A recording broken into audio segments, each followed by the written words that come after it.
જેમાં મિત્રો સવાર સવારમાં સુરત માણું કે આપણી થઈ જાય નાઈ તો ફરીશ કારણ કે હતા આપણી સાસરીમાં તો એના પછી આપણી નીકળી જાય જેણી જેણી ડગલી પડી રોડ ઉપર કારણ કે એકડવાની હતી રથયાત્રા અભી મજા આયેગા ના ભીડો રાહુલજી મને વેલો અંધારામાં ઉઠીને ટાટા પાણી નાઈ દે રથયાત્રા બાડી જઈને ઉભો ખાઓ માં કસમ તો એના પછી આપણી નજર પડી છે સીધી હેલિકોપ્ટર ઉપર ઓહો મેં વળી વિચાર્યું કે બેહવાના પૈસા થઈ છે પણ ઉતારવાના છો પૈસા તો ફોનમાં ઉતારવા દે એમ કરીને રાજી થયો कैसे कैसे लोग रहते हैं यार यहाँ હેલિકોપ્ટર ને છોડી સીધું ટાર્ગેટ કર્યું કેમેરા ફુવા ઉપર રાહુલજી હું દિલ્હીની વાત નહીં કરતો પણ પહોંચ્યો તો વડાપ્રધાન લાગુ જ છું મી એ ત્યાં ચીપકાઈ નાખ્યું શીરાનું શાક ના થાય ફુવાની વાત ના થાય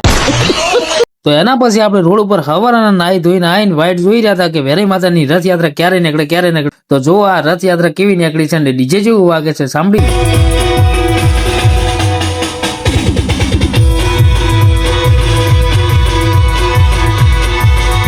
રાહુલજી વ્લોગ એવો બનાવો ને એક નંબર બનાવો પાછો હા खाओ माँ कसम એની મને બ્લોગ નું કીધું મેં મનોમન વિચાર કર્યો દોડી બળી જાય પણ વાત ના જાય રાહુલજી હું ચિયા હિન્દી પિક્ચર ના હીરા જોવા લાગુ કેજો હું વિચાર કરું રાહુલજી તમે બગી લાયા નતા તો બનાસવાડી બગી છે કોની આપણે શું એના પછી હોજે ઓટો મારે મોલમાં ખરીદી લીધા રોમાપીન ને તેતલ વાળો ફોટો મસ્ત આપણને ગમી ગયો એટલે કારણ કે ડોકરો તો આપણા ભેગો છે જો અમારો વિડીયો ગમે તો લાઈક શેર અને કોમેન્ટ જરૂરથી કરી નાખજો અને સબસ્ક્રાઇબ પણ જરૂરથી કરી નાખજો મળીશું નવા બ્લોગમાં એક નવા અંદાજની સાથે જય માતાજી।